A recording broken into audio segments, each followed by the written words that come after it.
Hey everybody, CVH here, and in today's video we'll be doing something a little bit different than normal. I've taken a game from a recent stream a couple days ago, and I've decided to sort of solo cast over it, and sort of explain some lines of play, decision making. The game I picked was a game against You Can Call Me Al, as you can see on screen. I'm using the item Sorcerer, that you can see on the screen as well, against You Can Call Me Al's Merric Battlemage. So I picked this game for a couple of reasons. It felt like there were a lot of different lines of play that could be made, and a lot of interesting decision making happened. I did pick it from a stream a couple days ago, and it's been like I said, a couple days since, and a lot of Legends games in between then and now. So I did kind of forget some of the more subtle details of the game. So hopefully it'll be fun to go over in a solo cast. I also had some copyrighted music and other stuff, playing in the background, so couldn't just post it raw even if I wanted to. But I thought it would be a good game to talk about, sort of after the fact. So it's gonna look like the audio's out of sync, but trust me, it's not. I am solo casting over this well after the fact of the actual game. So I open with 2 tomes, a harpy, and a ward crafter. No turn 1 play. You Can Call Me Al has the Ring of Magicka, doesn't have a turn 1 play either. I already kind of knew he prefers, from what I could tell, the Merric Battlemage to the Prophecy Aggro Battlemage, but him not having a turn 1 play with the Ring of Magicka alerted me to that fact, just in case I wasn't already sure of that, because when does Prophecy Aggro Battlemage not have either a 1 or a 2 drop in its hand that it wants to play right off the bat to start hitting you with? That being said, my hand would be well prepared, I think, to combat Prophecy Aggro Battlemage, even though the deck itself is pretty unfavored against that.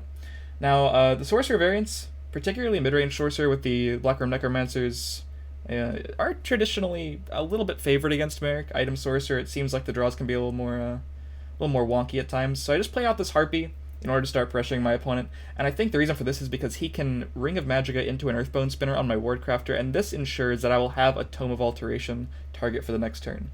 So You Can Call Me Al goes for the turn 3 Ring into Breton Conjurer.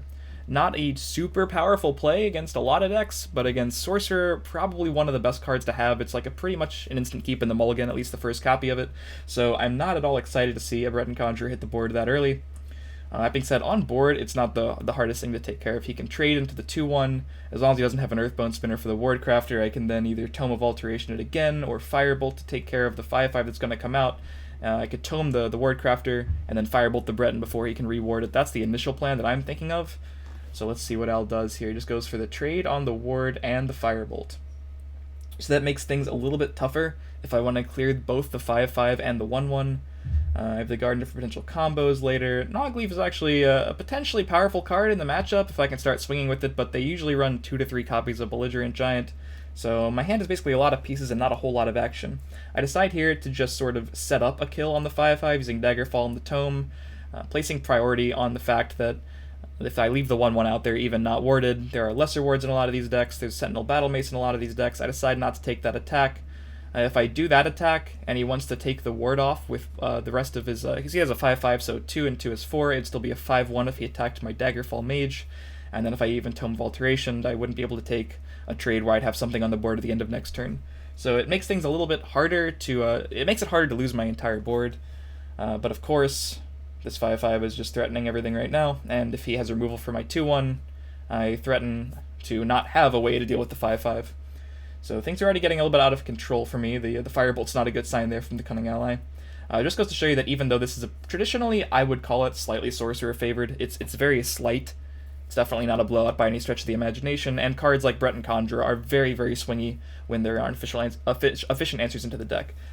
Shadowfen Priest is basically the most efficient answer you can have to that card. Since he played it on turn 3, he avoided that possibility, and in the particular list that I was testing this day on stream, as you can see, there were no Shadowfen Priests in the deck, so a bit of a hard time there. I just go for the Ward and the Tome, cycling through my deck a bit, trying to put something on board that I think can actually answer this 5-3.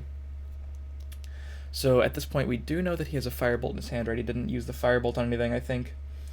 Let's see what Al responds with. It's actually kind of interesting to watch this back, because I don't exactly remember how the game went. I remember parts of it, but not sort of the inner workings of every specific turn. So I think I'm probably planning on just dropping Nogleaf next turn, but I do have the Gardener value in case something sticks to the board. I can go for the Gardener and Tome to cycle through my deck even more. If I remember correctly, this was a pretty swingy turn for Al as well. Yep, another Breton Conjurer, and you can see sort of by my face right there. Well, that's kind Gotta work on my facial expression so I don't give my opponents tells in real life tournaments, right? I am not stoked to see another copy of Breton Conjure coming down so early. Like, well, it's kind of unlucky. I think I might hover over his deck and be like, well, he had 2 Breton Conjures in the top however many cards. Let's see if I do that. I think it's top 10 or 12 or so right now. So, another Lightning Bolt.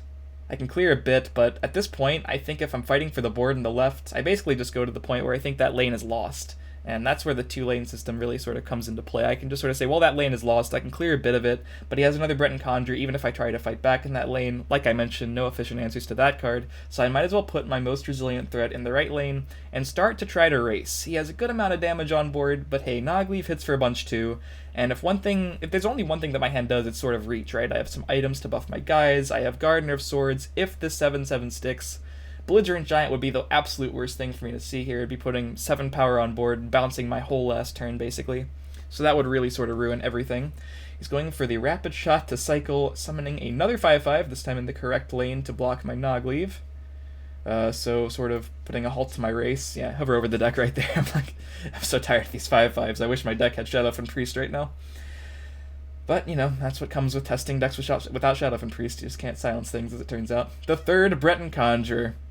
I just nod, I'm like, okay. So the 3rd Breton Conjure comes down, the Harpy comes down to shackle my 7/7 as if I could even get a good trade. So I think basically, I have 2 Gardener of Swords, 2 Lightning Bolts, 2 items, and a Ward Crafter. So this looks kind of like a Gardener of Swords turn to me after the fact. I'm starting probably with the Tome of Alteration.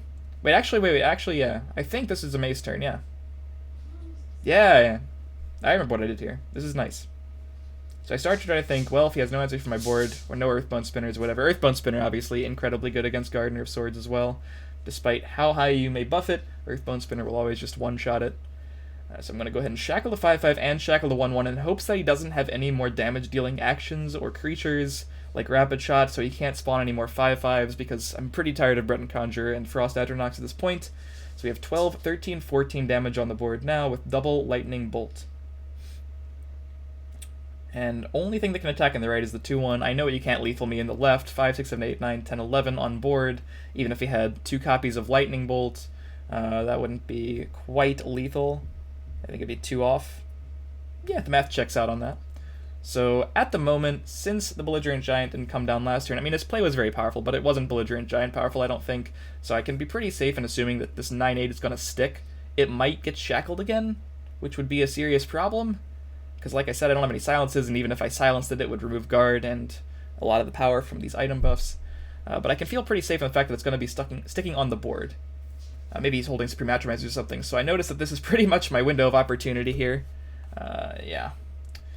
So 9, 10, 11, 12, 13, 14 on board. Starting with the Tome of Alteration, going to make my essentially hexproof Nogleaf, I think just gigantic, and that buffs my Gardener of Swords up to 5/4 with wards, so it trades pretty well into the 5/5 if I choose to take that route.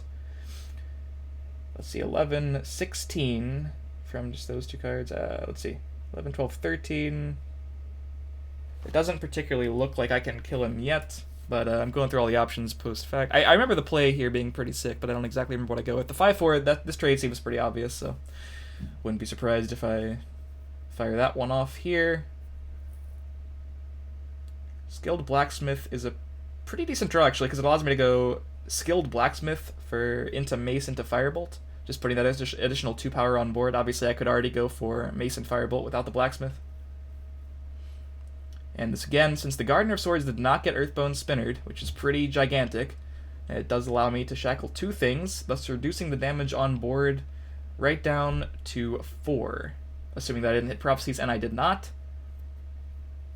4 damage on board, obviously 3 of that can't even attack my face, so I'm pretty much definitely surviving any combination of Lightning Bolts. Atromancer can deal 4 as well, but since he used the Nords from the one raiding party he had played earlier, this is pretty much guaranteeing that I don't die. And since we can sort of make the assumption that he didn't have Belligerent Giant or Earthbone Spinner, it looks like my board's going to stick. And at this point, I don't even really need anything in to stick. I just needed to get that damage in and prevent death for 1 turn, and the double Lightning Bolt can basically just guarantee to kill him.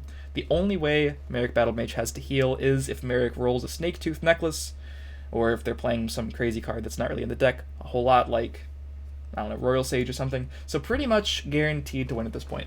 thanks to the Nogleave not getting Belligerent Gianted and the Gardener of Swords not getting Earthbone Spinnered. So Breton Conjure, while it is one of the most powerful cards in the deck, those early swing turns, it was all about really making that one decision to just get out of that lane. It's not a lane we can compete in anymore. Just stick this Nogleave. It's a pretty low percentage chance of it actually sticking and him not having Earthbone for this Gardener of Swords. Things had to go right, but they did go right. One thing about him having 3 Breton Conjures in his hand were that they weren't other cards that would be better in the situation. And at this point, I'm like pretty sure he has at least one Supreme Attromancer in his hand as well, because he did skip turn 8 entirely. But unfortunately, not a very useful card here. Ice Storm can clear a bit of this board, and summon another 5/5, and he's warding up the 5/5, so he is making a pretty concerted effort to not die this turn. But unfortunately, and there's a third Lightning Bolt just in case, I can just Lightning Bolt his face twice, so I can Lightning Bolt trade and hit him for a 13 attack Nogleave. So that's the game. Pretty interesting game, I think.